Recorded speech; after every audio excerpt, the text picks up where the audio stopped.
अस्सलाम वालेकुम जी ਦੋਸਤੋ ਕੀ ਹਾਲ ਆ ਠੀਕ ਹੋ। ਅੱਛਾ ਦੋਸਤੋ, ਤੁਸੀਂ ਦੇਖਿਆ ਕਦੀ ਗਮ ਦੇ ਵਿੱਚ ਅਕਸਰ ਲੋਕ ਬਿਮਾਰ ਹੋ ਜਾਂਦੇ ਨੇ। ਫਰਜ਼ ਕਰੋ ਕਿਸੇ ਅਜ਼ੀਜ਼ ਦੀ, ਵਾਲਦ ਦੀ, ਵਾਲਦਾ ਦੀ, ਭਾਈ ਦੀ ਮੌਤ ਵਾਕਿਆ ਹੋ ਜਾਵੇ ਅਚਾਨਕ, ਔਰ ਦੂਸਰੇ ਬੰਦੇ ਨੂੰ ਉਹਦਾ ਗਮ ਲੱਗ ਜਾਵੇ। ਵਾਲਦੈਨ ਦਾ ਗਮ ਔਲਾਦ ਨੂੰ, ਕਿਸੇ ਭਾਈ ਨੂੰ, ਸਿਸਟਰ ਨੂੰ, ਯਾਨੀ ਕਿ ਉਹ ਉਹਦੇ ਦਿਮਾਗ ਤੇ ਦਿਲ ਤੇ ਇੰਨਾ ਅਸਰ ਅੰਦਾਜ਼ ਕਰ ਜਾਵੇ ਕਿ ਉਹ ਬੰਦਾ ਬਿਮਾਰ ਰਹਿਣ ਲੱਗ ਪਵੇ।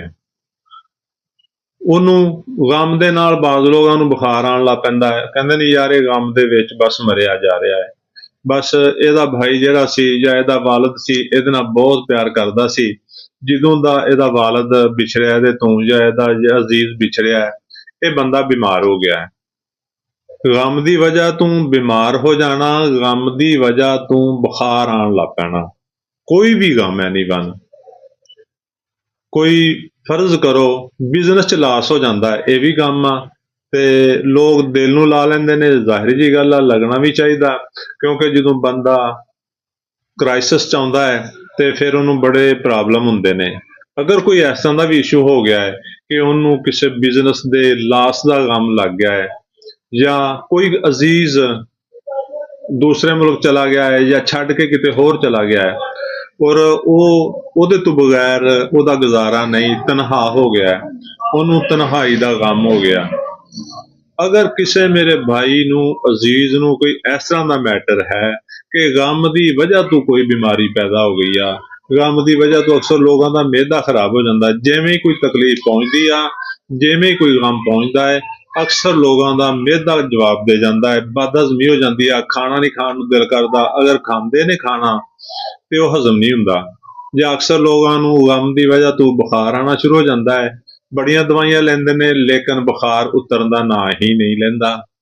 ਜਾਂ ਗਮ ਦੀ ਵਜ੍ਹਾ ਨੂੰ ਜੋੜਾਂ 'ਚ ਦਰਦ ਹੋ ਜਾਂਦਾ ਹੈ, ਜਾਂ ਗਮ ਦੀ ਵਜ੍ਹਾ ਤੋਂ ਸਿਰ ਦਰਦ ਹੋਣਾ ਸ਼ੁਰੂ ਹੋ ਜਾਂਦਾ ਹੈ।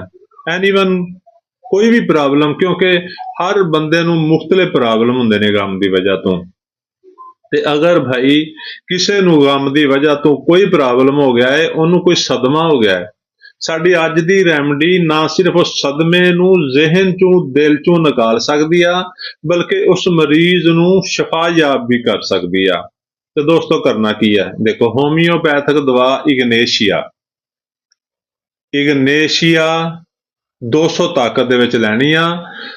2 ਘੁੱਟ ਪਾਣੀ ਦੇ ਵਿੱਚ 5 ਕਤਰੇ ਪਾ ਕੇ, ਜ਼ਿਆਦਾ ਸਦਮੇ 'ਚ ਬੰਦਾ ਹੈ ਤੇ ਉਹਨੂੰ ਸੁਬਾਹ ਸ਼ਾਮ ਪਿਲਾਓ।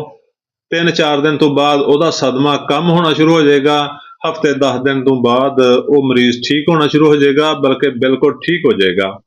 ਔਰ ਜਿਵੇਂ ਹੀ ਮਰੀਜ਼ ਠੀਕ ਹੋਵੇ, ਇਸ ਦਵਾਈ ਨੂੰ 1 ਦਫਾ ਕਰ ਦਿਓ, ਕੁਝ ਅਰਸਾ ਤੱਕ 20 ਦਿਨ, 25 ਦਿਨ, ਮਹੀਨਾ ਵੀ ਪਿਲਾ ਸਕਦੇ ਹੋ। ਜਦੋਂ ਉਹ ਬਿਲਕੁਲ ਮਰੀਜ਼ ਠੀਕ ਹੋ ਜਾਵੇ, ਦਵਾਈ ਬੰਦ ਕਰ ਦਿਓ, ਇਨਸ਼ਾਅੱਲਾ ਦੁਬਾਰਾ ਤਕਲੀਫ ਨਹੀਂ ਹੋਏਗੀ। ਤੇ ਦੋਸਤੋ ਸਾਡੀ ਵੀਡੀਓ ਨੂੰ ਲਾਈਕ ਤੇ ਸ਼ੇਅਰ ਕਰੋ ਤਾਂ ਕਿ ਵੀਡੀਓ ਹੋਰ ਲੋਕਾਂ ਤੱਕ ਪਹੁੰਚੇ। ਸਾਡੇ ਅਕਾਊਂਟ ਨੂੰ, ਸਾਡੇ ਚੈਨਲ ਨੂੰ ਸਬਸਕ੍ਰਾਈਬ ਕਰ ਲਓ ਤਾਂ ਕਿ ਤੁਹਾਡਾ ਔਰ ਸਾਡਾ ਰਾਬਤਾ ਰਵੇ।